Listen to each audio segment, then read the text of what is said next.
నమస్తే 3WR news కి స్వాగతం. నేను సుధా. బులెటిన్ ముందుగా హెడ్లైన్స్.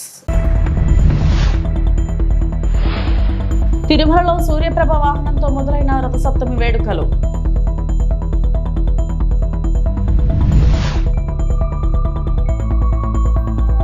వైసీపీ నాయకులు చేపట్టే ఫీజు పోరు కార్యక్రమంపై స్పందించిన నంద్యాల ఎమ్మెల్యే భూమా అఖిలప్రియ.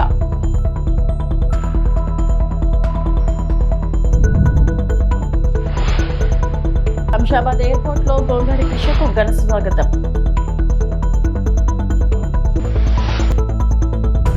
వైసీపీ నాయకులు ఈ నెల 5వ తేదీన చేసే ఫీజు పోరు కార్యక్రమంపై ఆళ్లగడ్డ ఎమ్మెల్యే భూమా అఖిలప్రియ స్పందించారు. వైసీపీ నాయకులు ఫీజు పోరు అనే కార్యక్రమాన్ని కాలక్షేపం కోసం చేస్తున్నారని, జగన్మోహన్ రెడ్డి ఏ ప్రోగ్రాం చేయకపోతే నాయకులందరూ పార్టీ నుంచి జారుకుంటారని ఏదో ఒక కార్యక్రమాన్ని చేస్తున్నారన్నారు. విద్యార్థుల గురించి, రైతుల గురించి వైసీపీ నాయకులు మాట్లాడాలంటే అసెంబ్లీకి వచ్చి మాట్లాడాలన్నారు. కూటమి ప్రభుత్వం వచ్చి సంవత్సరం కాకముందే వైసీపీ నాయకులు దీక్షలు, ధర్నాలు చేస్తున్నారన్నారు. నారా లోకేష్ విద్యార్థుల ఫీజుల కోసం ఒక జీవో తెచ్చారన్నారు. బడ్జెట్ లో ప్రవేశపెట్టి విద్యార్థుల భవిష్యత్తుకు తోడ్పడుతున్నామన్నారు. విద్యార్థుల తల్లిదండ్రులు వైసీపీ నాయకులు చేసే ధర్నాల వల్ల తిట్టుకుంటున్నారన్నారు. వైసీపీ నాయకులకు ప్రతిపక్ష హోదా ప్రజలు ఇవ్వలేదు కాబట్టి ఏదో కాలక్షేపానికి ధర్నాలు, దీక్షలంటూ చేస్తున్నారంటూ ఆగ్రహం వ్యక్తం చేశారు. అది విద్యార్థుల కోసం చేసేది కాదు, వాళ్ళకి టైం పాస్ కావట్లేదు. జగన్మోహన్ రెడ్డి గారు ఏం ప్రోగ్రాం పెట్టకపోతే అందరూ మెల్లిమెల్లికి జారుకుంటున్నారు. వీళ్ళందరినీ కూడా జారుకోకుండా ఏం చేయాలంటే ఏదో కార్యక్రమాలు పెట్టి చేస్తున్నారే తప్ప నిజంగాంటే విద్యార్థుల కోసము వీళ్ళు గొంతెత్తి మాట్లాడాలంటే, రైతుల కోసం ఏదైనా గొంతెత్తి మాట్లాడాలంటే, అధికారం పార్టీ వాళ్ళు ఏదో చాలా దారుణాలు చేస్తున్నారని చెప్పి వీళ్ళు నిరూపించాలనుకుంటే ప్రజావేదిక అదేంటి అసెంబ్లీలో మాట్లాడిన వాళ్ళు ఈరోజు బయటకు వచ్చి ధర్నాలు ఎందుకు చేస్తున్నారండి? మీకు అసెంబ్లీలో మాట్లాడే అవకాశం ఇవ్వకపోతే కదా మీరు ధర్నాలకు దిగాల. మీరు చర్చించరు, బయటకు వచ్చి మాట్లాడరు. ప్రభుత్వం వచ్చి ఎన్ని రోజులు అవుతుంది? సంవత్సరం కూడా కాల ప్రభుత్వం వచ్చి అప్పుడే ధర్నాలు, దీక్షలు. మేము ఒక పక్కన పనులు చేస్తున్నాం ఆయన చూస్తున్నారు. ఉచిత గ్యాస్ సిలిండర్లు ఇస్తున్నారు, పెన్షన్లు పెంచినారు, పంచుతున్నారు, టైంకి జీతాలు పడుతున్నాయి. లేదు మేము సూపర్ 6 కాలేదని చెప్తారు. ఇంకా పిచ్చోళ్ళకి ఏం చెప్తాం చెప్పండి. రెండోది, లోకేష్ అన్న గారు ఫీజు రియంబర్స్మెంట్ గురించి ఒక నిర్ణయం తీసుకొని జీవో ఇచ్చినారు.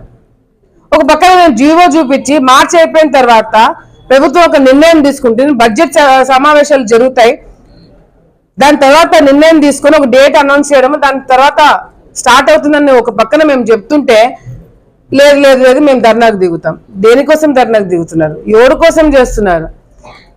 విద్యార్థులు, తల్లిదండ్రులు కూడా తలగొట్టుకుంటున్నారు. వీళ్ళు మొత్తానికే మా కొంప మీద పడి చేస్తున్నారు, మమ్మల్ని ఇబ్బంది పెడుతున్నారు. మాకు ప్రభుత్వం వచ్చినట్టు ఇంకా బాగుంటుందని మేము అనుకుంటుంటే వీళ్ళు వచ్చి మన కోసం ధర్నా చేస్తారని చెప్పి ఈరోజు వాళ్ళు తిట్టుకుంటున్నారు. మేము కాదు, విద్యార్థులు తిట్టుకుంటున్నారు. అరే బాబు, మీరు నోరు మూసుకుని ఇళ్లలో కూర్చుంటారు బాబు, మాకు ప్రభుత్వం తరపు నుంచి రావాల్సి వస్తాయి అనే నమ్మకం ఈరోజు మాకు ఉందని చెప్పి వాళ్ళు ముత్తుకుని ఉంటే వీళ్ళు ధర్నాలు చేస్తారంట. అదే చెప్తున్నా కదా, ఏం పని పట్టలేదు. ప్రతిపక్ష హోదా కూడా ప్రజలు ఇవ్వలేదు కాబట్టి టైంపాస్ కి ఏదో పనులు చేస్తున్నారు తప్ప విద్యార్థుల కోసం చేసే కార్యక్రమం కాదు ఇది.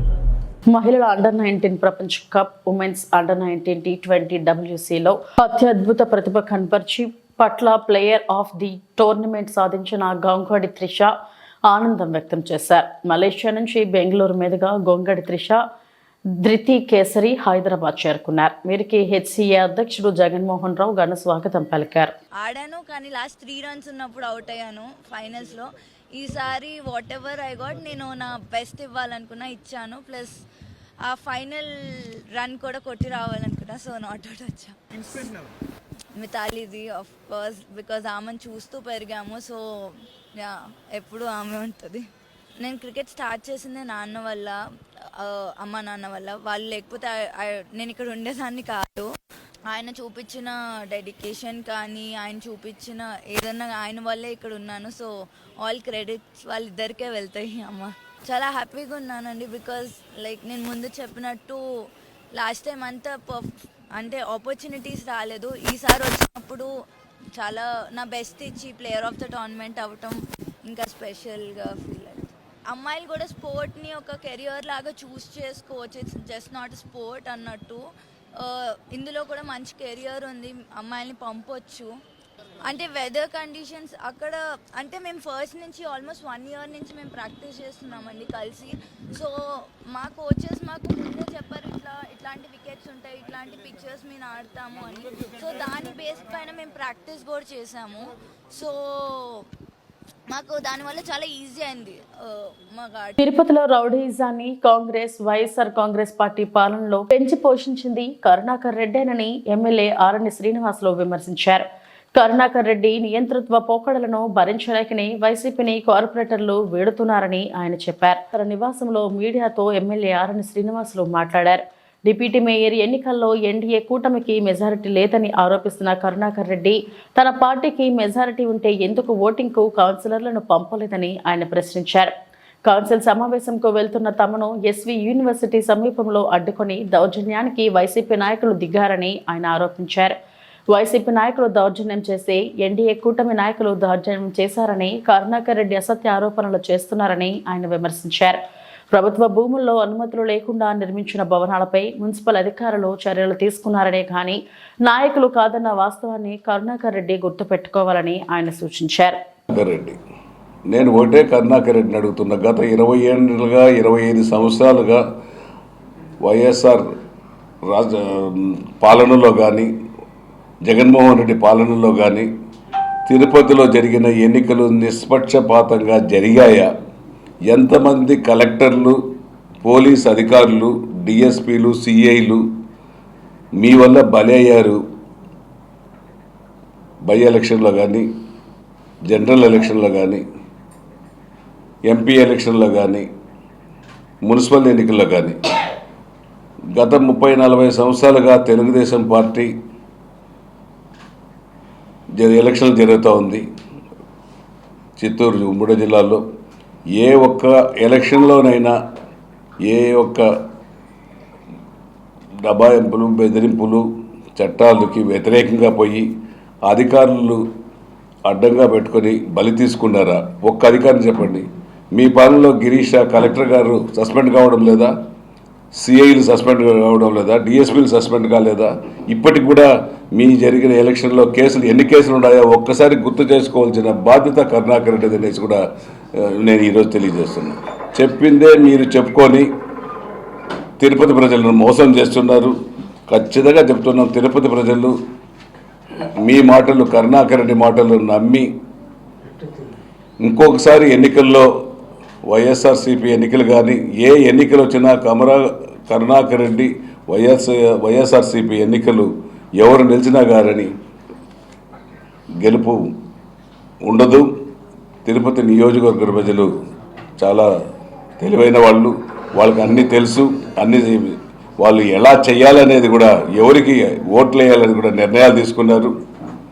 అడ్డదిడ్డంగా గెలవాల్సిందే కానీ న్యాయంగా గెలుపు మీ వల్ల కాదనేసి కూడా తెలియజేస్తున్నాం. ఈరోజు ఇనాం భూములలో, డీకేటీ భూములలో, గవర్నమెంట్ భూములలో తిరుపతి నియోజకవర్గంలో ఎక్కడున్నాయో అవన్నిటిని జల్లెడబట్టి గత ప్రభుత్వంలో నువ్వు నీ బినామీలకు, నీ కార్పొరేటర్లకు కొంతమంది. హైదరాబాద్లోని టీటీడీ ఆలయంలో రథసప్తమి వేడుకలు వైభవంగా జరిగాయి. రథసప్తమి సందర్భంగా హిమాయత్ నగర్ లిబర్టీలోని శ్రీ వెంకటేశ్వర స్వామి ఆలయాన్ని మంత్రి పొన్నం ప్రభాకర్ దర్శించుకున్నారు. అనంతరం స్వామివారి రథాన్ని భక్తులతో కలిసి మంత్రి పొన్నం ప్రభాకర్ లాగారు. ఉదయం 5:30 గంటలకు స్వామివారు సూర్యప్రభ వాహనంపై ఊరేగుతూ పడమర, ఉత్తర మాడవీధులు కలిసే ప్రాంతానికి చేరుకున్నారు. మాలయప్ప స్వామివారిపై సూర్యకిరణాలు తాకిన తర్వాత అర్చకులు ప్రత్యేక హారతులు, నైవేద్యాలు సమర్పించి వాహన సేవలను ప్రారంభించారు.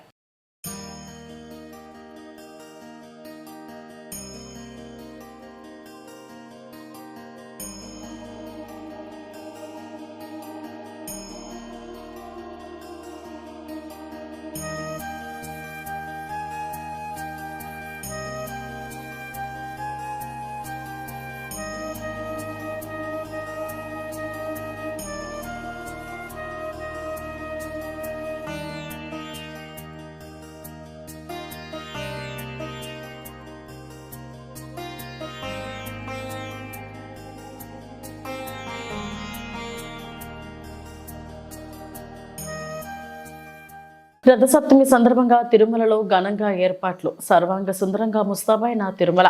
భక్తులకు ఇబ్బంది లేకుండా అన్ని ఏర్పాట్లు చేసిన టీటీడీ. తిరుమలలో ఏర్పాట్లపై సంతోషం వ్యక్తం చేస్తున్న భక్తులు. ఈ రోజు సూర్యప్రభ వాహనంపై తిరుమాడ వీధుల్లో మలయప్ప స్వామి ఊరేగింపు.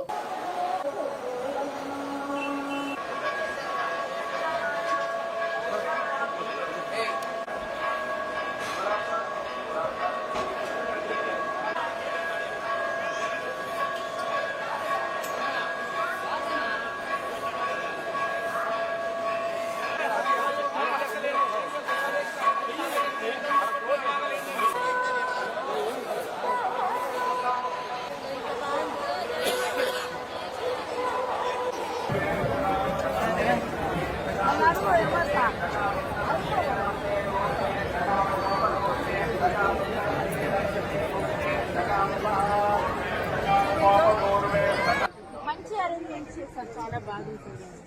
చాలా బాగుందండి. అసలు ఎంత బాగుంది. చాలా మంచిగా దర్శనం అయిందండి. చాలా బాగుంది. ఒకటి కంటే ఇప్పటికి చాలా బాగుందండి. హైదరాబాద్ ఎక్కడ లేవు ఫెసిలిటీస్ అయితే గతంలో చూసాం కదా అన్ని ఇంకా ఎక్కువ ఉంది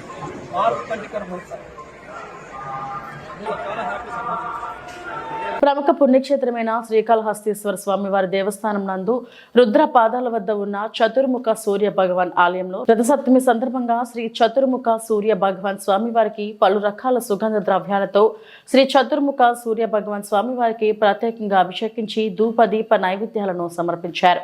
ఈ కార్యక్రమంలో దేవస్థానం ప్రధాన అర్చకులు కరుణాకరణ్ గురుకుల్, దేవస్థానం పౌరోహితుడు Ardhagiri, temple superintendent and CSO Nagabhushanam Yadav, inspector Hari Yadav మరియు ఆలయ అధికారులు, సిబ్బంది పాల్గొన్నారు.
కుప్పంలో పట్టపగిలే రెండిండ్లలో చోరీ. కుప్పం పోలీసులకు సవాల్ విసురుతున్న దొంగలు.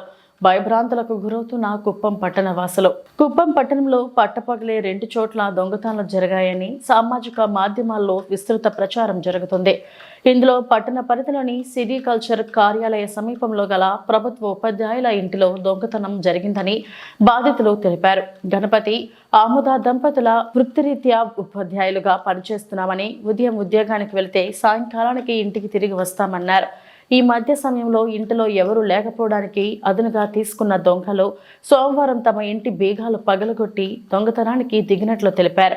ప్రతిరోజులాగే ఉద్యోగానికి వెళ్లి సాయంకాలానికి ఇంటికి వచ్చి చూస్తే ఇంటిలో దొంగతనం జరిగినట్లు గుర్తించామన్నారు. ఈ దొంగతనంలో 2 లక్షల రూపాయల నగదు, 2 కేజీల వెండి, 250 గ్రాముల బంగారు దొంగతనానికి గురైనట్టు తెలిపారు. ఈ విషయమై పోలీసులకు ఫిర్యాదు చేశామన్నారు.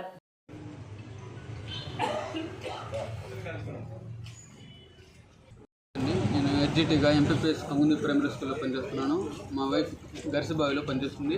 రోజు యథావిధిగా స్కూల్కి వెళ్ళడానికి 9 గంటలకు ఇంటి బీగాలు లాక్ చేసుకొని స్కూల్కి వెళ్ళిపోయాము. 4:30కి పిల్లలు తీసుకుని ఇంటికి రావడంతో తలుపు అంతా డోర్ అంతా లాక్ ఓపెన్ చేసింది. లోపలికి వెళ్ళి చూడగానే బీరువాలోని నగలు, వెండి అమౌంట్ ఒక 2 లక్షలు, గోల్డ్ 250 గ్రామ్స్ అబవ్ ఉంది, వెండి 2 కేజీస్ అబవ్ ఉంది.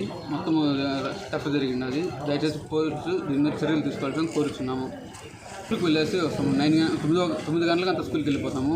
ఈవినింగ్ 4:30కి దా వస్తాము. స్కూల్ నుంచి పాప వాళ్ళు తీసుకొని ఇంటికి వచ్చి చూడగానే ఇల్లు అంతా లాక్ అంతా ఓపెన్ చేస్తుంది, బీరువా అంతా ఓపెన్. 4:20, 4:30 అబవ్. పోలీసులు తగిన చర్యలు తీసుకోవాల్సింది కోరుచున్నాము. దయచేసి నేను 9 సంవత్సరాలు కష్టపడినంత ఇంట్లో నుండి మొత్తం తీసుకెళ్ళిపోయినాను. పశ్చిమ గోదావరి జిల్లా నర్సాపురం మండలం మల్లవరం గ్రామంలో రావి వేప చెట్టులకు అంగరంగ వైభవంగా కళ్యాణం నిర్వహించారు. ఈ మహోత్సవాన్ని తిలకించేందుకు గ్రామస్తులు పెద్ద ఎత్తున తరలివచ్చారు. గ్రామంలో రావి చెట్టు సెంటర్కు ఎంతో చరిత్ర ఉంది. 71వ సంవత్సరాలకు మల్లు కృష్ణ సెంటర్ రావి వేప చెట్టులను పాతారు. ఇవి మహావృక్షాలుగా ఎదిగిన గ్రామస్తులు కూర్చునేందుకు పెద్ద సెంటర్ అయింది. అయితే గత ఏడాది గాలివానలకు ఈ మహావృక్షం నేల కొరిగింది. అప్పటి నుంచి సెంటర్ బోసిపోవడంతో మల్లు కృష్ణ వారసులైన కొటికలపూడి విజయ, సుబ్బారావు, కొటికలపూడి రామకృష్ణరావులు కుమారులు తిరిగి సెంటర్కు పూర్వ వైభవం తేవాలని నిర్ణయించారు. చెట్లు కూలిన చోటే రావి వేప చెట్టును నాటి ఊరంతా అన్న సమారాధన నిర్వహించారు.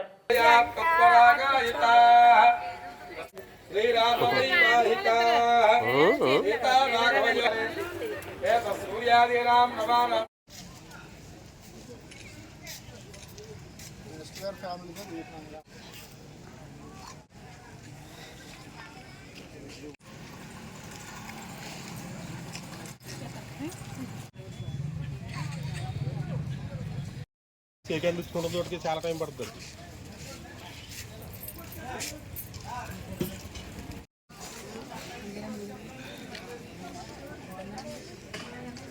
నిర్మించడం జరిగింది. ఇది చాలా చరిత్ర కలిగినటువంటి రావి చెట్టు. ఇది ఈ చుట్టుపక్కల ప్రాంతంలోనే ఇంత మహావృక్షం ఎక్కడా లేదు. ఈ రావి చెట్టు వల్లే ఈ సెంటర్కి రావి చెట్టు సెంటర్ అనే పేరు వచ్చింది.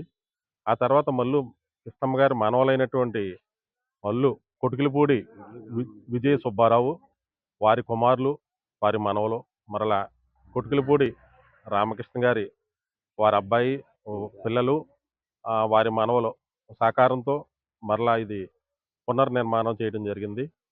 గత సంవత్సరం గాలివానకే ఈ చెట్టు, ఈ మహావృక్షం కూలిపోవడంతో పునర్నిర్మితం చేయాలనే ఉద్దేశంతో వీరికి కలిగినటువంటి ఈ శుభ సంకల్పమైనటువంటి కోరిక, వీరు మా గ్రామం నుండి భీమవరం వెళ్ళినప్పటికీ కూడా కన్న తల్లిని, జన్మభూమిని ఏకత్వంతో చూస్తూ ఈ పురిటిగడ్డపై వారికి ఉన్నటువంటి అభిమానంతో మరలా మా గ్రామంలో ఈ పునర్నిర్మాణం చేసి మా గ్రామస్తులందరికీ కూడా మంచి ఈ కార్యక్రమాన్ని అన్నదానం చేసి వీరిద్దరి అన్నదమ్ములిద్దరూ కూడా ఎంతో ఈ గ్రామానికి సేవ చేయడం జరిగింది. వీరి సేవలను గుర్తిస్తూ మల్లవరం గ్రామ ప్రజలు అందరూ కూడా వీరికి హృదయపూర్వకమైనటువంటి కృతజ్ఞతాభివందనం తెలియజేస్తున్నారు. పెందుర్తి ఏరియా గిరిజన ఉద్యోగుల సంక్షేమ సంఘం నూతన కమిటీ ఎన్నికలు ఏకగ్రీవంగా అఖిల భారత గిరిజన ఉద్యోగుల సంక్షేమ సంఘం విశాఖపట్నం జిల్లా పెద్దలు మరియు పెందుర్తి ఏరియా గిరిజన ఉద్యోగుల సంఘం సభ్యుల సమక్షంలో నూతన పాలకవర్గం కమిటీని ఏకగ్రీవంగా ఎన్నుకొని ఈ రోజు నూతన కమిటీని పెందుర్తి ఏరియాలో ఉన్న గోపాలకృష్ణ కళ్యాణ మండపంలో ప్రమాణ స్వీకార కార్యక్రమం ఘనంగా జరిగింది. ఈ కార్యక్రమానికి అఖిల భారత గిరిజన ఉద్యోగుల సంక్షేమ సంఘములతో పాటుగా నగరంలో ఉన్న గిరిజన సంఘాల ప్రతినిధులు పాల్గొన్నారు.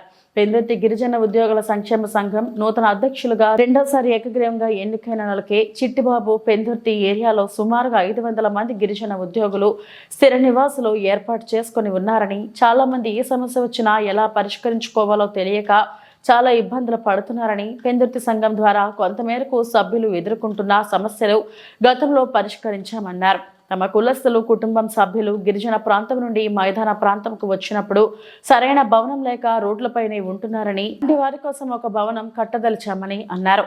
తమకు గిరిజన భవన నిర్మాణం కోసం ప్రభుత్వం స్థలం కేటాయించాలని కోరారు.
ఈరోజు పెందుర్తి గిరిజన ఉద్యోగుల సంక్షేమ సంఘం ఆధ్వర్యంలో మరి సంఘం స్థాపించి 2021లో మేము సంఘాన్ని స్థాపించాం. పెందుర్తి ఏరియాలో ఈ సంఘం స్థాపించినప్పటి నుంచి మరి పెందుర్తి పరిసర ప్రాంతాల్లో సుమారుగా 500 పైచిలుకు కుటుంబాలు ఇక్కడ స్థిర నివాసాలు ఏర్పాటు చేసుకొని ఉన్నారు.